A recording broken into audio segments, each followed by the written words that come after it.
آج کی اس ویڈیو میں ایک ایسی تسبیح، ایک ایسے وظیفے کے بارے میں جانیں گے جو سب سے زیادہ طاقتور یعنی سب سے زیادہ پاورفل وظیفہ ہے۔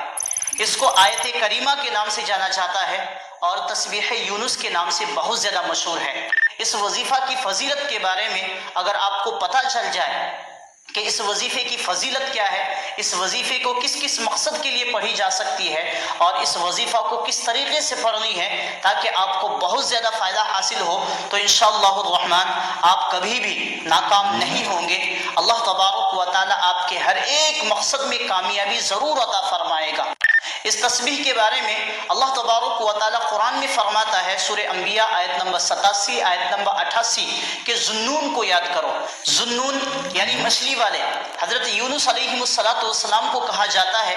اللہ تبارک و تعالی خود فرماتا ہے کہ ذُنُّون کو یاد کرو۔ جب وہ غصے میں چلا گیا، اس نے سوچا کہ ہمارا اس پر کوئی اختیار نہیں تھا، لیکن اس نے اندھیرے کی گہرائیوں سے پکارا، تیرے سوا کوئی معبود نہیں، تیری شان میں واقعی ہی غلط تھا، میں ہی ظالم تھا، بس ہم نے اس کی بات مان لی اور اسے تنگی سے نجات دی، اور اسی طرح ہم ایمان والوں کو نجات دیتے ہیں۔ یہ تسبیح حضرت یونس علیہ السلام کے لیے مخصوص نہیں ہے بلکہ تمام ایمان والوں کے لیے ہے۔ آپ اس تسبیح کو کن کن مقاصد کے لیے پڑھ سکتے ہیں؟ نمبر 1، کسی بھی جائز ضرورت کو پورا ہونے کے لیے۔ نمبر 2، کسی بھی مشکل پر قابو پانے کے لیے چاہے کتنی ہی سخت مشکل ہو۔ نمبر 3، شادی بیاہ کے مسائل کو حل کرنے کے لیے چاہے لڑکی کی شادی کے مسائل ہو یا لڑکے کے۔ نمبر 4، بھاری قرضوں کو پورا کرنے کے لیے، قرض کی ادائیگی کے لیے، بہت زیادہ قرض ہے آپ کے اوپر، یا پھر غربت اور مالی مسائل پر قابو پانا ہو اور امیری اور دولت کے لیے اس عمل کو کر سکتے ہیں۔ نمبر 5، دشمنوں کو زیر کرنے کے لیے یعنی دشمنوں کی سازشوں کو ناکام بنانے کے لیے۔ نمبر 6، اچھی نوکری یا روزگار کی تلاش کے لیے۔ نمبر 7، عدالت کا مقدمہ جیتنے کے لیے۔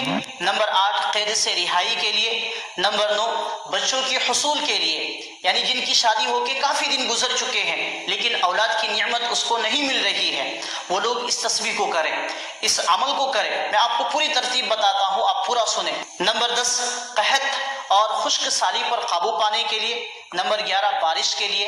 نمبر 12، دشمنوں اور ظالم لیڈروں کو شکست دینے اور ان پر قابو پانے کے لیے۔ نمبر 13، مہلک لا علاج بیماری کے علاج کے لیے۔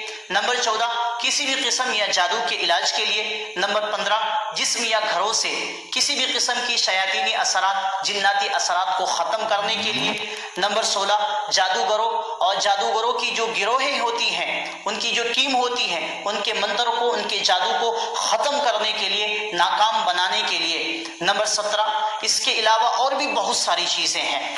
انی کنت من الظالمین، اس میں معافی مانگنا ہے کہ یقیناً میں ظالموں میں سے ہوں۔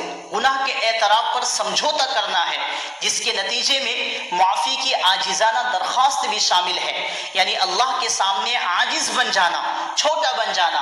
اللہ تبارک و تعالیٰ کو یہ ادا اتنا پسند ہے، اتنا پسند ہے، جب کوئی بندہ اللہ تبارک و تعالیٰ کے سامنے عاجز ہو کر مانگتا ہے تو اللہ تبارک و تعالیٰ اس کو ضرور عطا فرماتا ہے، ڈیفینیٹلی عطا فرماتا ہے، اس میں کوئی شک کی گنجائش ہی نہیں۔ اللہ تبارک و تعالیٰ قرآن میں اعلان کرتا ہے کہ بے شک اللہ تبارک و تعالیٰ توبہ کرنے والوں سے محبت کرتا ہے اور پاکیزگی اختیار کرنے والوں سے محبت کرتا ہے، اور یقیناً اللہ تبارک و تعالیٰ جن سے محبت کرتا ہے وہی اس کی رحمت سے نوازا جائے گا۔ رسول اللہ صلی اللہ علیہ وسلم نے فرمایا کہ جو اللہ تبارک و تعالیٰ سے مسلسل استغفار کرتا ہے، توبہ کرتا ہے، اللہ تبارک و تعالیٰ اسے معاف کر دیتا ہے، اس کے لیے ہر تنگی سے نکلنے کا راستہ بنا دیتا ہے، چاہے وہ کسی بھی تنگی میں مبتلا ہو، اور اسے ہر پریشانی سے نجات دے دیتا ہے، چاہے کتنی ہی سخت پریشانی میں مبتلا ہو، اسے ایسی جگہ سے رزق دیتا ہے جہاں سے اس بندے کا وہم و گمان بھی نہیں پہنچتا۔ اس سے ہم یہ نتیجہ نکال سکتے ہیں کہ استغفار کا عمل مصیبت پر قابو پانے اور دونوں جہانوں میں عظیم یعنی بڑی کامیابی حاصل کرنے کے لیے بہت ضروری ہے۔ یہ وہ دعا ہے جس کے ذریعے حضرت یونس علیہ السلام نے 3 اندھیروں سے اللہ تبارک و تعالیٰ کو پکارا۔ وہ آیات یہ ہے، لا الہ الا انت سبحانک انی کنت من الظالمین، تیرے سوا کوئی معبود نہیں، تو بہت بلند اور تمام کمزوریوں سے بالا تر ہے اور میں ہی ظالم تھا۔ میں ہی گنہگار تھا۔ رسول اللہ صلی اللہ علیہ وسلم نے فرمایا کہ جب کوئی مسلمان اپنی بیماری میں یہ کلمات 40 مرتبہ پڑھے، پھر اگر وہ اس بیماری سے مر جائے تو اسے شہید کا ثواب ملتا ہے، اور اگر اس بیماری سے اس کو صحت مل جائے، صحت یاب ہو جائے، تو اس کے تمام گناہ معاف ہو جاتے ہیں۔ وظیفہ کا طریقہ کیا ہے؟ کسی بھی مشکل کو حل کرنے یا کسی بھی مشکل کو دور کرنے کے لیے، کسی بھی مقصد میں کامیابی کے لیے، اس وظیفہ کو کرنے سے پہلے اس مقصد کی نیت کریں جس مقصد کے پورا ہونے کے لیے، جس کام کے لیے آپ اس وظیفہ کو کرنا چاہتے ہیں۔ اس کے بعد اس تسبیح یونس کو جس وقت بھی ہو سکے لگاتار پڑھنا چاہیے، یہاں تک کہ آپ کا مسئلہ حل ہو جائے۔ اگر کوئی شخص کالا جادو، منتر یا جنات و شیاطین کی کسی بھی اثر میں مبتلا ہے یا پھر لا علاج بیماری میں مبتلا ہے اور اسے یہ معلوم نہ ہو کہ کیا کرنا ہے اور اس کی مدد کرنے والا کوئی نہ ہو، تو ایسے شخص کو چاہیے کہ روزانہ ہر فرض نماز کے بعد اپنا ہاتھ سینے پر رکھے، سیدھا ہاتھ سینے پر رکھے اور اس کلمات کو پڑھے: اعوذ باللہ بحق لا الہ الا انت سبحانک انی کنت من الظالمین 40 مرتبہ پڑھ کر اس پر پھونک ماریں۔ خود پڑھ رہے ہیں تو خود پر کس طریقے سے؟ سینے میں 3 مرتبہ دم کرے، اس کے بعد اپنے ہاتھوں پر 3 مرتبہ پھونکے اور اپنے ہاتھوں کو سر سے پاؤں تک پورے جسم پر پھیر لے۔ انشاءاللہ الرحمن اس سے نہ صرف آپ کا ایمان مضبوط ہوگا بلکہ آپ کے جسم سے تمام کی تمام قسم کی جادو جناتی اثرات نکل باہر ہو جائیں گی، اور اللہ تبارک و تعالیٰ آپ کو شفا عطا فرمائے گا اور آپ کی جسم میں حفاظتی ڈھال بن جائے گا، جس سے کسی بھی قسم کی جادو اور جنات کے اثرات کام نہیں کرے گا۔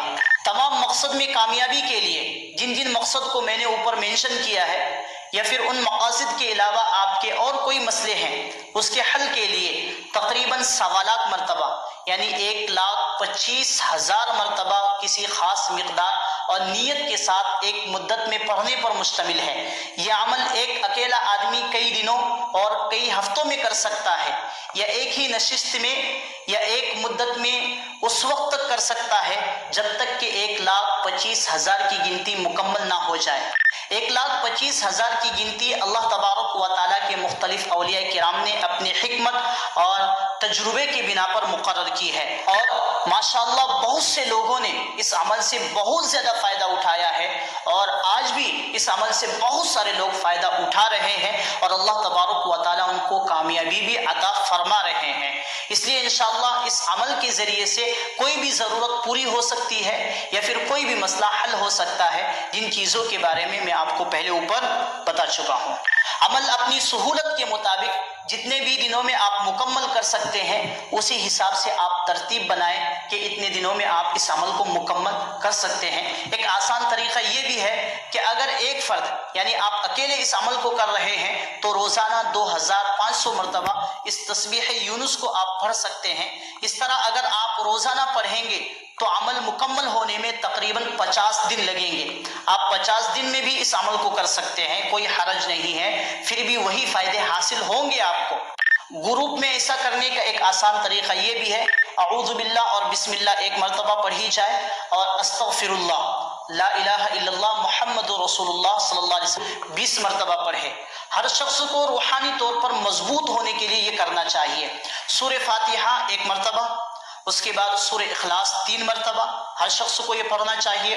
حالات کے لحاظ سے دعا کی نیت کرے، یعنی جس مقصد کے لیے بھی آپ اس عمل کو کر رہے ہیں وہ نیت کرے۔ کوئی بھی درود جو آپ کو آسان لگے اس کو 11 مرتبہ پڑھے۔ اس کے بعد اس تسبیح کو یعنی لا الہ الا انت سبحانک انی کنت من الظالمین کو 1,25,000 مرتبہ ایک گروپ میں لوگوں میں تقسیم کر دیا جائے کہ آپ اتنی مرتبہ پڑھیے، اتنے مرتبہ، اسی طریقے سے تقسیم کر دیا جائے۔ تسبیح مکمل کرنے کے بعد دعا کرے۔ اگر یہ عمل کسی چھوٹی یا بڑی بیماری کے علاج کے لیے کیا جا رہا ہو، یا جادو یا جنات یا شیاطین حملوں سے بچنے کے لیے یا بیماری سے بچنے کے لیے، تو اس تسبیح یعنی اس دعا کو پڑھنے والے ہر شخص کو چاہیے کہ وہ پینے کے پانی کے بڑے ڈبے میں پوری قوت سے، طاقت سے 3 مرتبہ پھونک دے، جسے متاثرہ شخص پینے یا پھر غسل وغیرہ کے لیے استعمال کر سکتا ہے جسم میں، اور گھر پر اسپرے کے لیے بھی اس پانی کو استعمال کیا جا سکتا ہے۔ یہ ایک سادہ اور نہایت ہی مؤثر عمل ہے جو روزانہ 11 دن تک بغیر کسی وقفے کے کیا جائے تو انشاءاللہ الرحمن اس عمل میں موجود بے پناہ برکتوں کی وجہ سے اللہ سبحانہ و تعالیٰ کی طرف سے کوئی بھی دعا قبول ہوگی انشاءاللہ الرحمن، کوئی بھی مقصد آپ کا پورا ہو سکتا ہے۔ آج کی اس ویڈیو میں اتنا ہی، انشاءاللہ ملتے ہیں کسی دوسری ویڈیو میں بہت ہی انٹرسٹنگ ٹاپک کے ساتھ، تب تک کے لیے اللہ حافظ۔